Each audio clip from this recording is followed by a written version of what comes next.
أما بعد فأعوذ بالله من الشيطان الرجيم بسم الله الرحمن الرحيم إنا أنزلناه في ليلة القدر وما أدراك ما ليلة القدر ليلة القدر خير من ألف شهر تنزل الملائكة والروح فيها بإذن ربهم من كل أمر سلام هي حتى مطلع الفجر صدق الله مولانا العظيم وصدق رسوله النبي الكريم ونحن على ذلك لمن الشاهدين والشاكرين والذاكرين والحمد لله رب العالمين. اللهم صل على سيدنا محمد وعلى آل سيدنا محمد كلما ذكره الذاكرون وكلما غفل عن ذكره الغافلون. اللهم صل على محمد وعلى آل محمد كما صليت على إبراهيم وعلى آل إبراهيم إنك حميد مجيد. اللهم بارك على محمد وعلى آل محمد كما باركت على إبراهيم وعلى آل إبراهيم إنك حميد مجيد.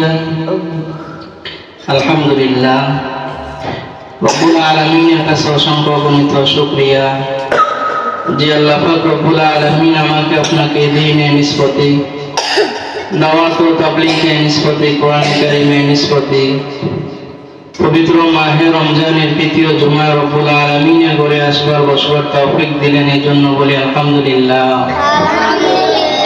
আমাদের মতো অনেক মানুষ ছিল, রব্বুল আলামিন তাদের থেকে যাচাই করে বাছাই করে মহব্বত করে ভালোবেসে পবিত্র জুমার দিন রব্বুল আলামিনের ঘরে সর্বপ্রথম হাজিরা দেওয়ার তৌফিক দিলেন, এই জন্য অন্তর থেকে আবার বলি আলহামদুলিল্লাহ।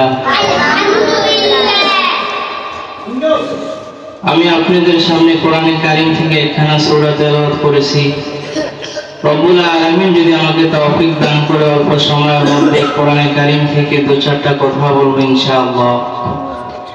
রব্বুল আলামিন পবিত্র কোরআনের মধ্যে বলেন, ইন্না আনজালনাহু ফি লাইলাতিল কদরি ওয়া মা আদরাকা মা লাইলাতুল কদর লাইলাতুল কদরি খায়রুম মিন আলফি শাহর তানাজ্জালুল মালাইকাতু ওয়ার রূহু ফীহা বিইذনি রাব্বিহিম মিন কুল্লি আমরিন সালাম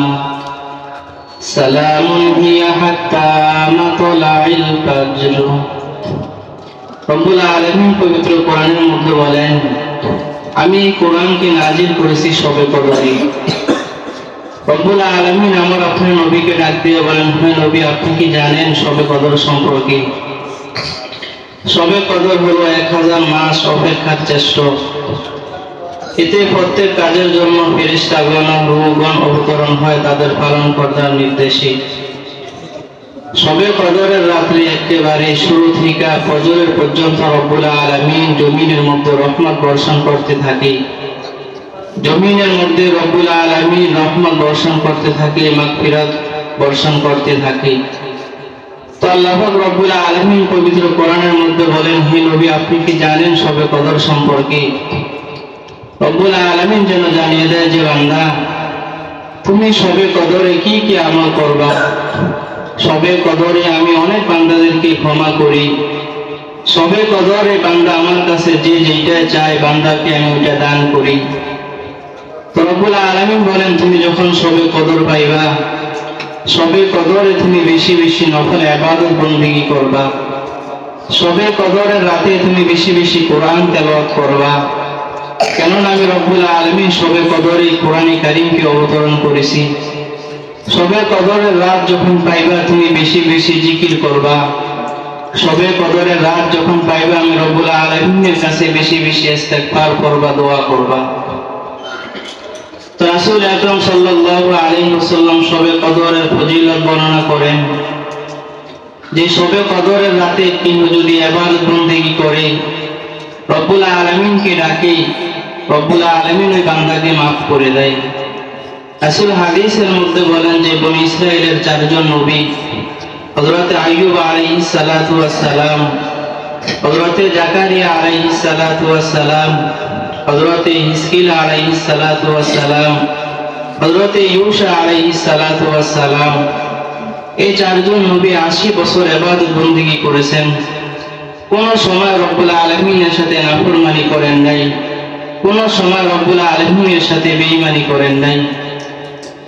আল্লাহ রাসূল যখন সাহাবায়ে কেরামদের সামনে ওয়াজটা করলেন, নসিহত করলেন, তো সাহাবায়ে কেরাম রাদিয়াল্লাহু তাআলা আনহু বলতেছে, ইয়া রাসূলুল্লাহ, ইয়া হাবিবাল্লাহ, দুনিয়ার মধ্যে কি এরকম কোন লোক নাই যে ওই নবীর মতো নেক আমল করতে পারবে?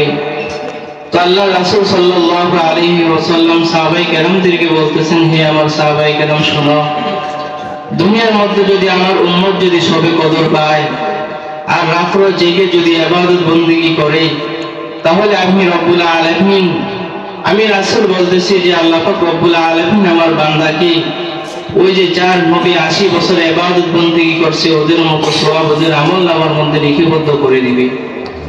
তো সবে কদর রব্বুল আলামিনের কাছে অনেক দাম। সবে কদরের ফজিলত হাদিসের মধ্যে অনেক বর্ণনা করা হয়েছে। তো সবে কদর আমাদের সামনে, সবে কদর যখন আসবে আমরা সবে কদরকে চিনব কিভাবে?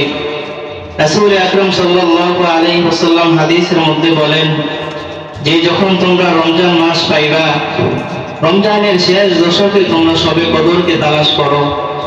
এবং সবে কদরকে তালাশ করার জন্য কিছু আলামত রাসূল বলেছেন যে যখন রমজানের শেষ দশক পাইবা, সবে কদর পাইবা, সবে কদরকে তোমরা রমজানের শেষ দশকে বেজর রাত্রিতে তালাশ করো।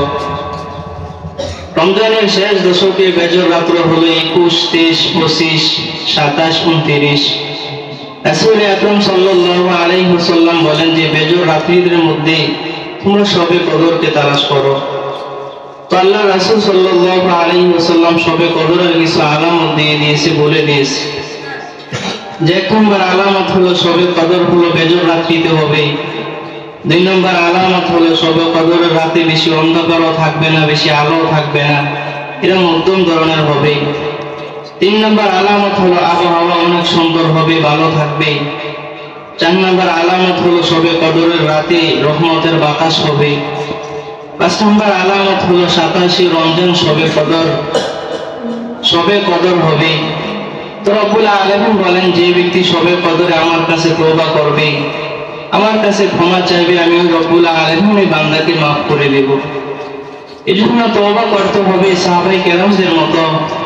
আমরা যখন গুনাহ করি আমাদের মধ্যে তো রব্বুল আলামিনের ভয় আসে না, আমাদের মধ্যে রব্বুল আলামিনের চিন্তা আসে না। অথচ সাহাবায়ে কেরাম বলেন যে আমরা যখন একটু গুনাহ করতাম আমাদের মধ্যে রব্বুল আলামিনের ভয় চলে আসতো, জাহান্নামের ভয় চলে আসতো, আমরা কখন তওবা করব এই চিন্তায় থাকতাম। মুসলিম শরীফের মধ্যে একটা হাদিস পাওয়া যায় যে আল্লাহ রাসূলের সাহাবী হযরত মাইস ইবনে মালিক আনসারী রাদিয়াল্লাহু তাআলা আনহু, উনি একবার রাসূলের দরবারে এসে বলতেছেন, ইয়া রাসূলুল্লাহ, ইয়া হাবিবাল্লাহ, আমি শয়তানের ওয়াসওয়াসায় পড়ে তো জিনাহ করে ফেলেছি, আপনি আমাকে কোরআন অনুযায়ী শাস্তি দেন। তো আল্লাহ রাসূল যখন এই কথাটা শুনলেন, রাসূলের চেহারাটাকে ফিরিয়ে রাখলেন।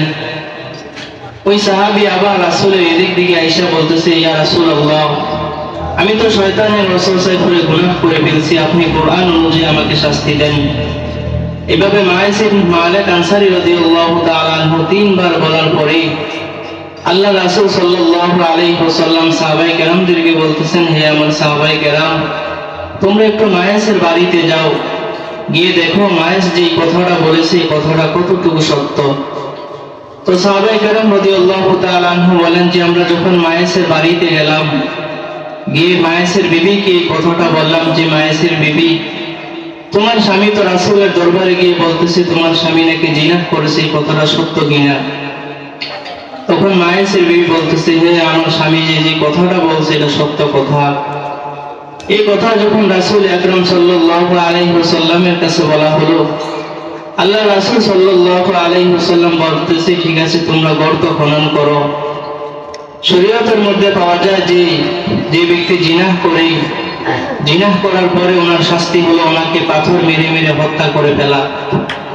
তো আল্লাহ রাসূল বলতেছেন তোমরা গর্ত খনন করো, গর্তের মধ্যে মায়েস ইবনে মালিককে রাখো এবং পাথর মেরে মেরে মায়েসকে হত্যা করে ফেলো। রাসূল আকরাম সাল্লাল্লাহু আলাইহি ওয়াসাল্লাম যখন এই কথাটা বললেন, সাহাবায়ে কেরাম রাদিয়াল্লাহু তাআলা আনহু গর্ত খনন করলেন।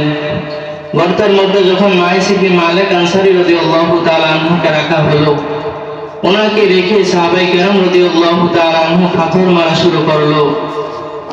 তো এক এক করে ওনাকে অনেক পাথর মারার পরে ওনার শরীর থেকে কিছু রক্ত অন্য সাহাবীর গায়ে লাগলেন। উনি এটা বরদাস্ত করতে পারলেন না। উনি বলতেছে যে একজন নাপাক সাহাবীর রক্ত আমার গায়ের মধ্যে লাগলো। উনি এটা বরদাস্ত করতে পারলেন না, সহ্য করতে পারলেন না। তো রাসূল আকরাম সাল্লাল্লাহু আলাইহি ওয়াসাল্লাম এই ব্যাপারটা দেখে বলতেছেন, হে সাহাবী, তুমি নিরাশ হও না, তুমি হতাশ হও না। মায়েস ইবনে মালিক আনসারী রাদিয়াল্লাহু তাআলা আনহু যে দুনিয়ার মধ্যে জিনাহ করছে, এই খবরটা কেউই দেখে না, এটা শুধু আল্লাহ তাআলা দেখছে।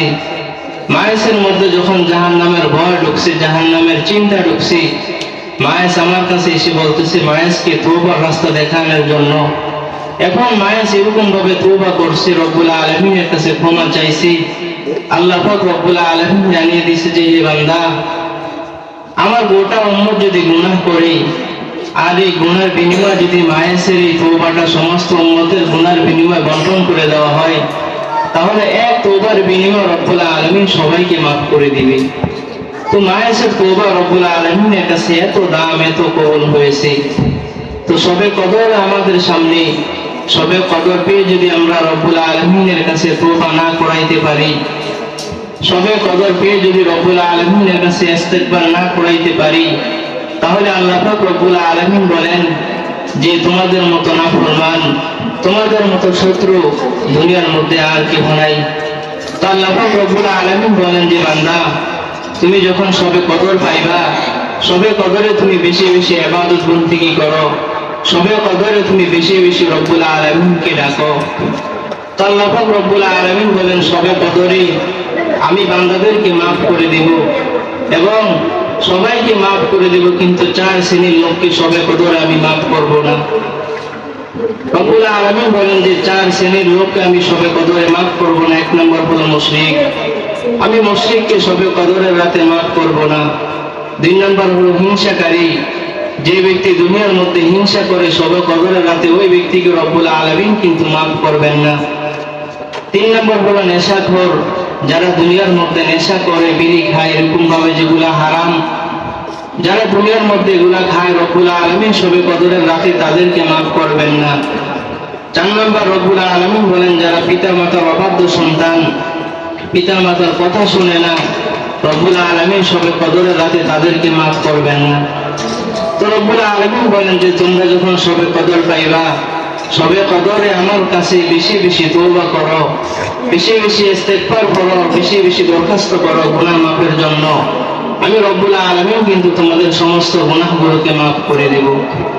হযরত আশরাফ আলী থানভী রাহমাতুল্লাহ আলাইহি ওনার কিতাবের মধ্যে লেখেন যে একবার বাদশা হারুন আর রশিদ ওনার উজিরকে নিয়ে একবার হাঁটতে বাইর হইলেন। তো বাদশা হারুন আর রশিদ হাঁটতে হাঁটতে দেখে একজন মুরব্বী উনি রাস্তার পাশে গাছ লাগাইতেছে। তো বাদশা হারুন আর রশিদ বলতেছে, মুরব্বী আপনি বাঁচবেন আর কয়দিন? আপনি যে এখন গাছ লাগাইতেছে, গাছ থেকে ফল হবে কবে? আপনি খাবেন কবে?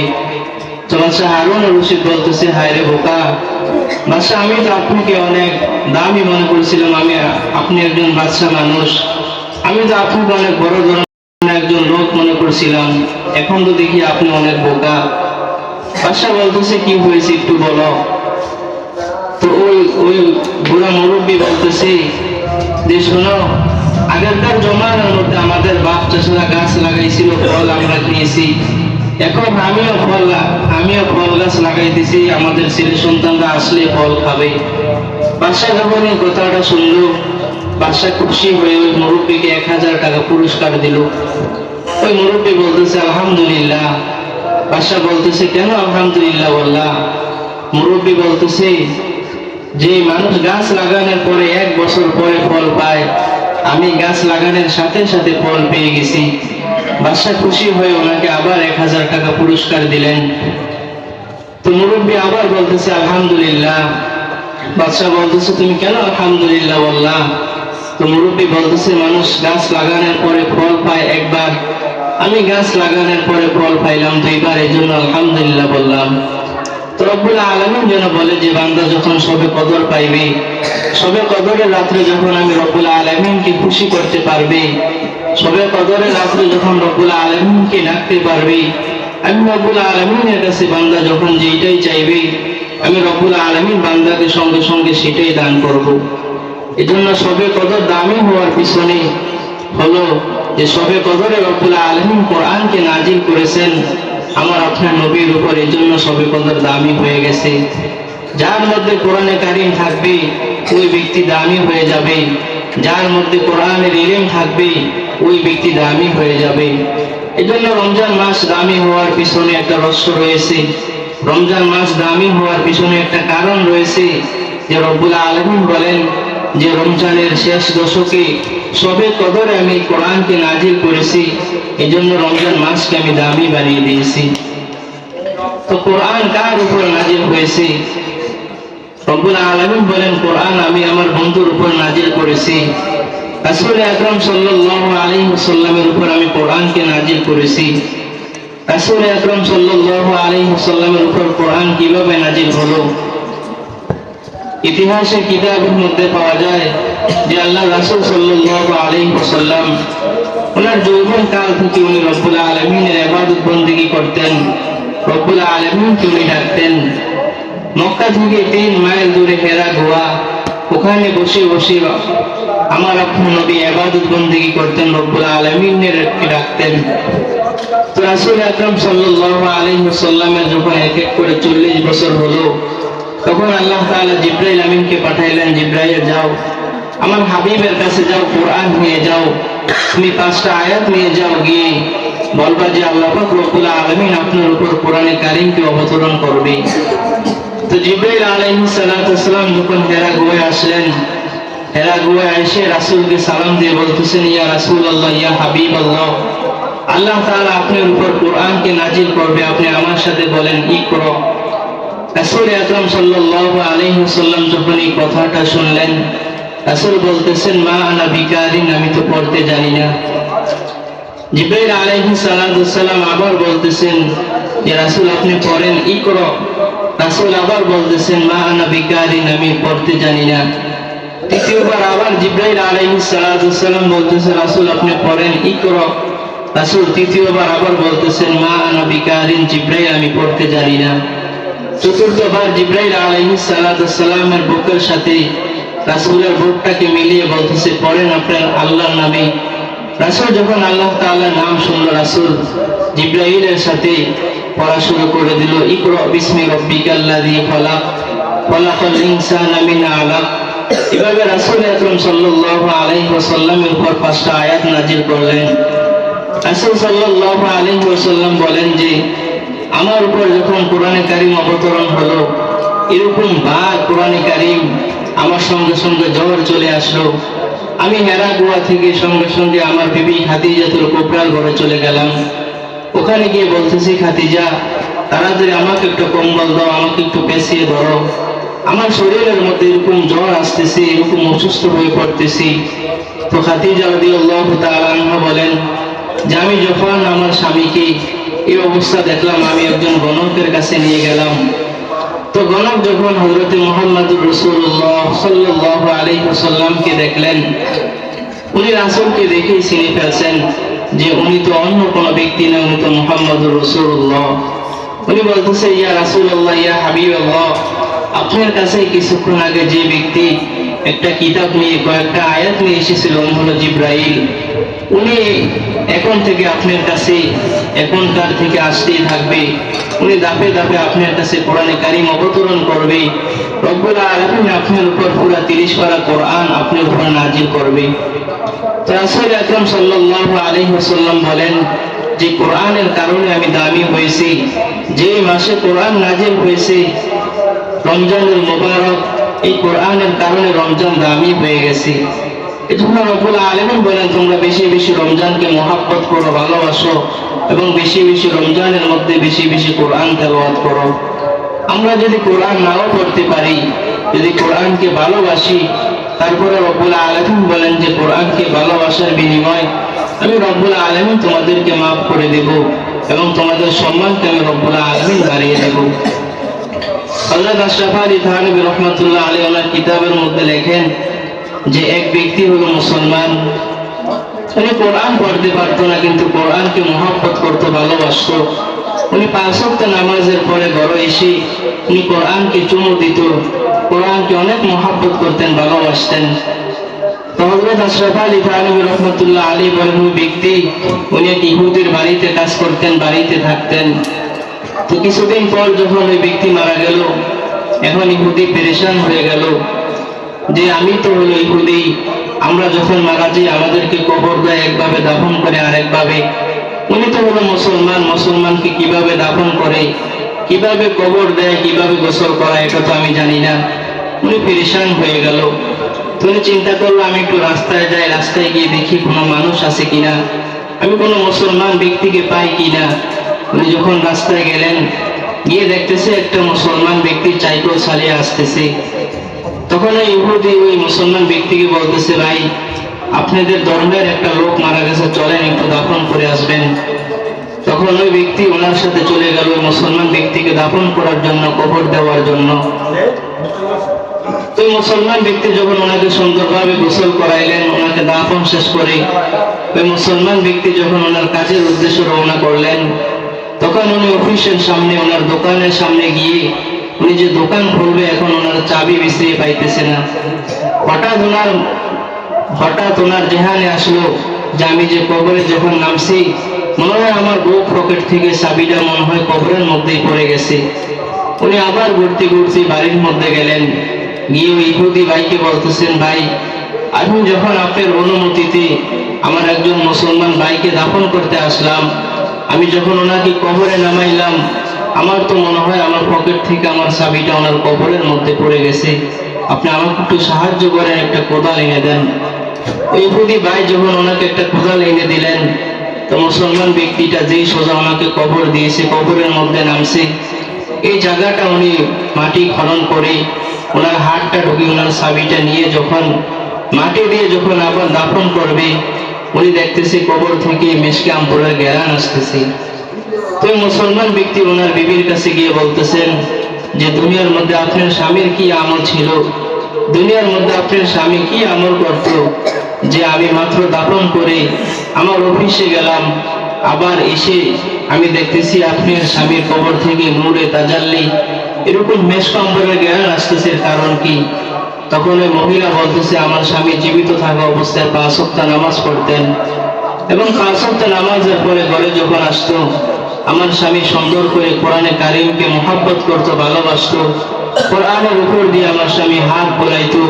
এর জন্য হয়তো রব্বুল আলামিন মৃত্যুর সাথে সাথে আমার স্বামীকে এই সম্মানটা দান করেছেন। তো ওই ব্যক্তি কোরআন পড়তে পারতো না, কিন্তু কোরআনকে ওই ব্যক্তি মহব্বত করতে ভালোবাসতো। আল্লাহ পাক রব্বুল আলামিন মৃত্যুর সাথে সাথে ওই ব্যক্তিকে দামি বানিয়ে দিয়েছে। মৃত্যুর পর পরে ওনার কবর থেকে মিশক আম্বরের ঘেরান আসা শুরু হয়েছে। তো যদি সাহাবায়ে কেরামদের দিকে তাকানো হয়, সাহাবায়ে কেরাম রাদিয়াল্লাহু তাআলা আনহু বলতেন যে আমরা যখন অভাবে পড়তাম, আমরা সঙ্গে সঙ্গে নামাজে দাঁড়িয়ে যেতাম। আমাদের যখন যেটা দরকার হইতো, আমরা সঙ্গে সঙ্গে নামাজে দাঁড়িয়ে যেতাম, নামাজে দাঁড়িয়ে দাঁড়িয়ে রব্বুল আলামিনের সাথে কথা বলা শুরু করতাম, কোরআনে কারীমকে তেলাওয়াত করা শুরু করতাম। হযরত ওমর রাদিয়াল্লাহু তাআলা আনহু বলেন যে একবার আমার যদি আমি যখন শুনলাম এক সাহাবী অনেক দুঃখে আছে, কষ্টে আছে, আমি ওনার বাড়িতে গেলাম, গিয়ে বলতেছি ভাই আমি তোমার জন্য অনেকগুলো টাকা আনছি, তুমি এগুলো একটু রাখো। তখন এই সাহাবী বলতেছে না, এগুলো আমার কোনো দরকার নেই, তুমি নিয়ে যাও। তো হযরত ওমর রাদিয়াল্লাহু তাআলা আনহু বলতেছে এগুলো রাখো, তোমার যখন মৃত্যু হয়ে যাবে তুমি তোমার ছেলে সন্তানকে এগুলো দিয়ে যাইবা, তোমার মৃত্যুর পরে তারা এগুলো খাইতে পারবে।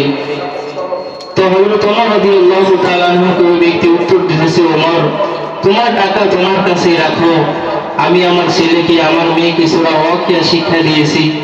আমার সংসারের মধ্যে যদি কোনো অভাব হয়, আমার সংসারের মধ্যে যদি কোনো অনটন হয়, এরকম ভাবে আমার সংসারের মধ্যে যদি কোনো খানা ফুরিয়ে যায়, আমার ছেলে সন্তান প্রত্যেকদিন সূরা ওয়াকিয়ার আমল করে।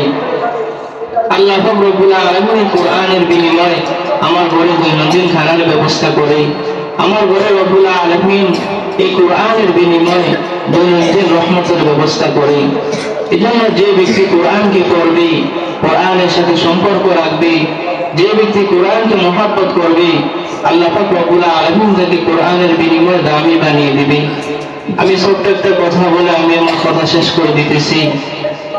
ইতিহাসের কিতাবের মধ্যে পাওয়া যায় যে হযরতে হাসান বসরি রাহমাতুল্লাহ আলাইহি একদিন স্বপ্নে দেখি রব্বুল আলামিন ওনাকে স্বপ্নে দেখাইতেছে যে হাসান বসরি তুমি অমুক এলাকার মধ্যে যাও, অমুক এলাকার মধ্যে গিয়ে দেখবে একটা মদের আড্ডাখানা, ওইখানে গিয়ে দেখবে একটা লোক আছে বিশরে হাফি ওনার নাম, ওনাকে তুমি হেদায়েতের সালাম জানাও, হেদায়েতের কথা বলো। তো হযরতে হাসান বসরি রাহমাতুল্লাহ আলাইহি বলেন যে আমি যখন ওই এলাকার মধ্যে গেলাম, গিয়ে ওই মদের আড্ডাখানায় আমি লোকদেরকে জিজ্ঞেস করতেছি ভাই তোমরা কি বিশরে হাফি নামে একটা লোককে ছিল? তখন ওই মদের আড্ডাখানা থেকে বলতেছে যে হ্যাঁ আমরা তো বিশরে হাফি নামে এক ব্যক্তিকে চিনি, উনি তো সারা রাত মদ খেয়ে এখন পড়ে আছে। তো হাসান বসরি রাহমাতুল্লাহ আলাইহি বলতেছে উনি যখন হুঁশে আসবে তুমি বলবা যে হাসান বসরি তোমার সাথে দেখা করার জন্য আসছে। তো বিশরে হাফি যখন হুঁশে আসলো ওনাকে বলা হলো যে এই যুগের শ্রেষ্ঠ আলেম হাসান বসরি তোমার সাথে দেখা করার জন্য আসছে, তুমি চলো। তো বিশরে হাফি বলে আমি যখন হাসান বসরির কথা শুনলাম আমি ওনার কাছে চলে গেলাম।